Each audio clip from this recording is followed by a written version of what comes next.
Webb-Joubert is 'n danser en gesels oor die 2 produksies waarin sy te sien is. Maar eers wou ek by haar weet wanneer die dansgogga haar gebyt het. Oh, well, I think it started right at the beginning, né? My ma sê vir my nog voor ek kan stap het ek gedans. So ek dink my dans, dit was altyd daar. Maar oor die jare het ek begin dink dat dans nie net 'n ding is vir mense te entertain nie. Dans is eintlik, omdat dit so baie vir my beteken, het ek begin dink hoe ek dit kan gebruik om my insecurities te beantwoord. My vroue verskillende emosionele dinge te beantwoord. En omdat ek so die dans aangekyk het, het ek begin ontwerp 'n tegniek wat mense, ek dink, emosioneel kan gryp. Ja. Kom ons praat oor die produksie And Then. Waaroor gaan dit? So this is 'n baie interessante produksie. And then is met ellipses, né? So and then en dan dot. Ja. En die rede vir and then is that it's a never-ending story, right? Every time we do and then we will carry on with the story. So it's never about a completion. So dit is een ding wat baie belangrik is. En dan die konsep van and then I draw inspiration van die bidspringkaan. Die bidspringkaan vir my is 'n ongelooflike insek. En eintlik om die hele wêreld het die bidspringkaan groot signifikasie. Ek weet nie as jy dit weet nie, Christelle, maar in Egipte het hulle 'n gemummifiseerde bidspringkaan gevind. Ja? Vir die Egiptes is dit soos 'n messenger tussen die wêreld van die lewe en die dood. En dan natuurlik in Suid-Afrika met die khoisan is die bidspringkaan ook 'n simbool van hoop en goeie geluk. En so in verskillende kulture om die hele wêreld is die bidspringkaan vir eeue al 'n groot signifikasie. Vir my is dit 'n baie ongelooflike insek, jy weet.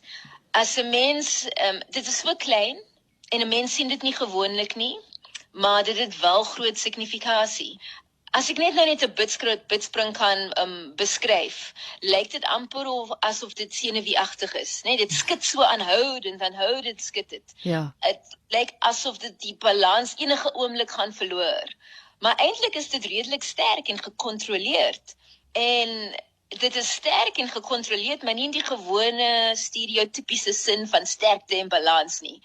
En ek vind dit baie interessant as 'n mens dink oor ons identiteit en oor hoe ons onsself sien hier in Suid-Afrika. Vir my, ek dink as ek van die Suid-Afrikaanse kultuur, die mense nou net in general praat. Ek dink ons is almal soos bidspringkane binne. Ons skud aanhoudend binne. Dit is almal senuweeagtig. En unfortunately bewys ons gesin van sterkte of selfvertroue deur, ek dink gewoonlik is ons aggressief in ons maniere. Maar op 'n filosofiese manier voel ek ook dat as ons die bidspringkaan aankyk, kan ons iets leer. Die feit dat dit skud, maar dit is wel op balans. Die feit dat as dit beweeg, dan neem dit 'n lang tyd voordat dit beweeg. Dit beweeg nie net sommer nie. Is nie die eerste ding wat in die kop inkom en dan volg ons dit nie. En I find that very interesting, especially for where we are in, as a culture, that maybe we just have to wait. It might be very interesting to just wait and allow things to settle and maybe not go with the first thing that comes into our head always. In terms of dance, it's really interesting. How do you dance off balance? Of course, you need to be balanced to be off balance. Ja. So it's playing with dance also in a heel verskillende manier.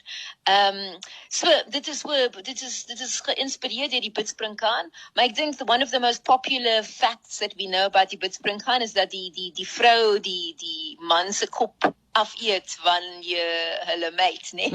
Ja. En so gewoonlik wat mense and then is oor desire.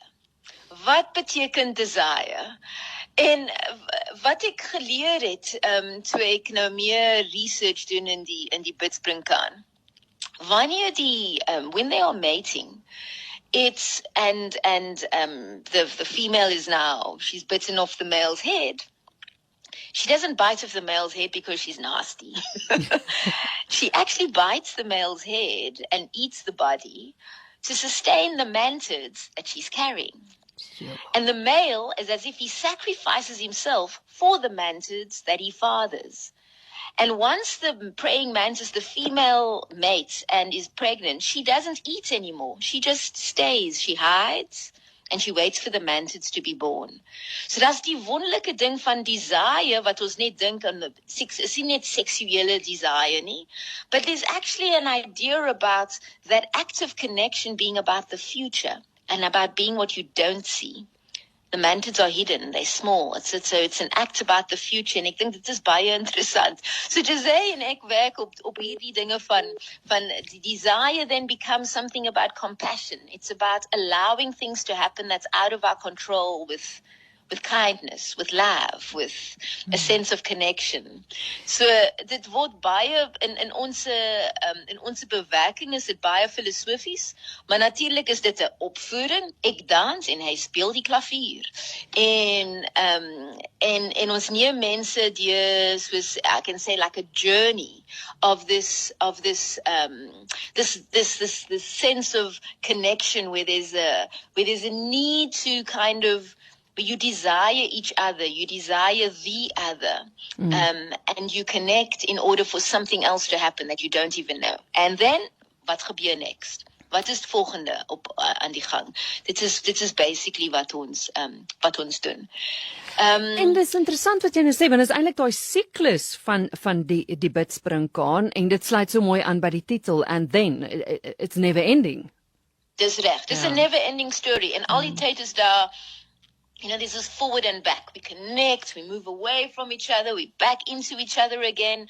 Is die wonderlike ding wat ons kan leer eintlik van die bidspringkaan en wat regtig ons produksie 'n baie spesifieke kleur gee. 'n baie unieke kleur gee, sal ek sê. Ja, dit is nou ons het begin in 2018. En so it's 2018, 19, 20, 21. Dit is nou die 5de jaar wat ons ingaan en then ons het op verskillende platforms dit opgevoer in Kaapstad, in Johannesburg. Die laaste was verlede jaar in Zambia. En altyd, maak nie saak waar ons dit doen nie, is die mense die gehoor se gevoel is altyd die gevoel van intiem, like a real sense of intimacy and vulnerability wat hulle kry. That takes it beyond just a spectacle. Is nie net om, ek dink een van wat baie belangrik is vir José wat die klavier speel en vir myself, is dat ons wil nie net mense beïndruk nie. Nee, is nie net van hoe vinnig sy vingers oor die klavier kan beweeg nie, of hoe hoog ek kan spring nie. Maar ons wil wel 'n emosionele of 'n metafisiese koneksie met die gehoor maak. En ek dink dit gebeur wel deur die opvoering van and then. So ons sien regtig uit om dit op die skip te doen. Ja. Lekker. Jy's nog 'n produksie te sien, Voete van 'n Gemsbok, wat ook al 'n lang pad kom. Vertel gou vir my en die luisteraars wat gebeur in daardie produksie. So Voete van 'n Gemsbok was oorspronklik was dit gedoen met Randall Wickham, en die Voete van 'n Gemsbok is 'n hulde wat ons op die skip doen, is 'n huldeblyk aan Randall Wickham. En dit is geneem van die Griekwa psalms wat Hans Du Plessis geskryf het, en Randall Wickham het verskillende songs getoonstel, with the poems. Yeah. En ek, wat vir my interessant is van hierdie produksie. My interest has always been about the land, nature, and not just what we are doing to the land, or what we can do on the land, or what the land can bring us, but what the land can teach us, what nature can teach us. So die bidspringkaan, vir example, wat ek nou nie van gepraat het, kom van dit, maar nog voordat ek van die bidspringkaan gedans het ek die produksie, Voete van 'n Gemsbok met Randall geskep. Dit is nou 21 jaar gelede dat ons dit vir die eerste keer gedoen het. Ja. En in daardie produksie is ek 'n gemsbok. En dit is 'n produksie wat praat oor die mense se liefde vir die land en natuur, en hoe ons onsself bevind, how we can find ourselves through the land and nature. So what happens if we imagine ourselves as buck? What happens if we can fall in love with the gemsbok? If the gemsbok itself is not just a person, but the person is the gemsbok. Those kinds of, dit is die vraag wat ons, that's the kind of themes that are going through Voete van 'n Gemsbok. Ja. And, that was very, very popular 20 years ago. We performed it in Belgium twice. We had 2 tours in Belgium. Been doing it like in different places, and very sadly, Randall is nie meer met ons nie, maar sy musiek lewe nog aan. En die produksie het wel nog, has got lots of traction. People still love it. In 2019 het ons dit opgevoer op die Oppiwater, en dit was so suksesvol dat ons dit weer eens gaan doen. En ek is weer eens die bokkies, vir die oorsprinklike bokkie. Miskien spring sy nie meer so hoog nie, maar sy spring nog wel.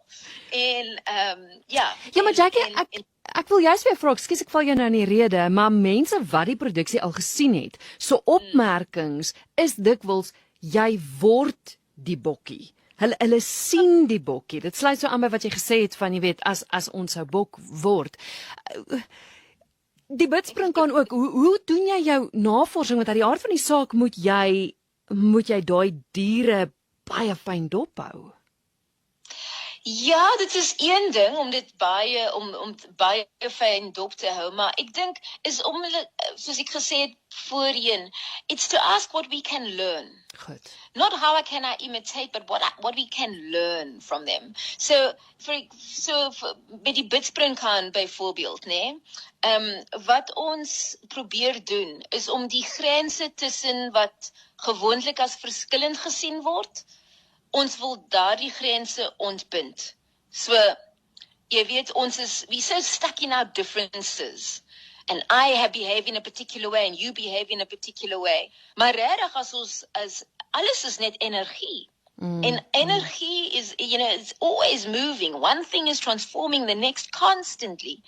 So as soon as we go into that energetic zone, then we are going to be changing constantly too. We can't be stuck in one thing. So, and one image of ourselves. So and then, for example, people will say that José begins to dance. Maar hy speel die klavier. Maar hulle sê, oh, José dans. En hulle sê, oh, ek word die musiek, maar ek dans. En die klavier self, die klavier is nie net 'n klavier nie. Want wanneer José met die klavier speel, en wanneer ek speel ook met die klavier, want ons sien die klavier as die derde kunstenaar, sê ons dat die klavier self onthou, dat dit op een tyd 'n boom was. So alles is die energie wat, it's constantly transforming. And as soon as we can find ways to move into that, then you can become part of everything. En so ek dink dit is dieselfde mindset wat ek het met die bokkie. Dat ek probeer nie, ek weet ek is Jacki en ek is 'n mens. Maar ek dink nie net there's not only one representation of human. And that I think as soon as we start to break that kind of perception, that we are not so important, we are not that important, then we make space for other things. And then we actually become important. But we only become important by not thinking we're important, because then we want to hold on to keep things stiff. So dit is vir my wat, ek vind dit baie exciting om so te werk. Want dan maak 'n mens onmiddellik koneksies. Is nie net van om te beïndruk nie. Jy weet, oh wow, look how she can jump just like a buck. Dis geen manier wat ek net soos 'n bok kan spring nie. Ek moet iets anders doen, want ek is nie 'n bok nie. Maar ek moet anders doen, sodat mense se persepsie verander, en dat hulle my verskillend sien, and they don't see me in the box, en ek dink, wanneer dit gebeur, dan sien ons selfs die bok. Wanneer ons 'n bok sien ons die bok verskillend ook. Dan sien ons die mens in die bok. And then maybe we have a different relationship to how we interact with the animal. En miskien as ons, dieselfde soos die woestyn. In South Africa, we've got like so much, like the Karoo, we've got so much dry, endless earth. And there's something beautiful in that. This kind of continuation of the same. Maar is nie dieselfde nie. Then you see a flower, then you see an animal. The deeper you go, the more you see. The deeper you go, eventually you find water. But it's always about this moving that has to happen in quite a stillness. And I find the land and nature very inspirational for performance, because it takes us beyond just showing off. But really makes us think about what is it that we're wanting to reveal about ourselves, about the other person, and create a moment that can be unforgettable, that the body does not forget. So dit is wat ons probeer doen, dat ons 'n kunsvorm ook, it becomes something personal, dat die gehoor dit soos persoonlik kan aanneem, en iets vir hulle self kan sien. En ons vind dat na die, I've experienced this after Bokkie, of Gemsbok, I've experienced this after, and then people come and they talk about themselves. Die laaste boot, op die laaste Oppiwater na voete van 'n Gemsbok, dat's verskillende mense wat met my gesels het, maar een is regtig sterk in my memory, was die 'n baie groot boer, very tall, he must have been 6'4", 6'5", en hy was in trane, en hy sê, dankie, want ek ken 'n bok, en nou voel, en ek weet regtig hoe 'n bok voel. He's always had that feeling, because he works with the land. Yeah. And then he sees the show, and he sees the dancer, and he hears the songs, and everything comes together.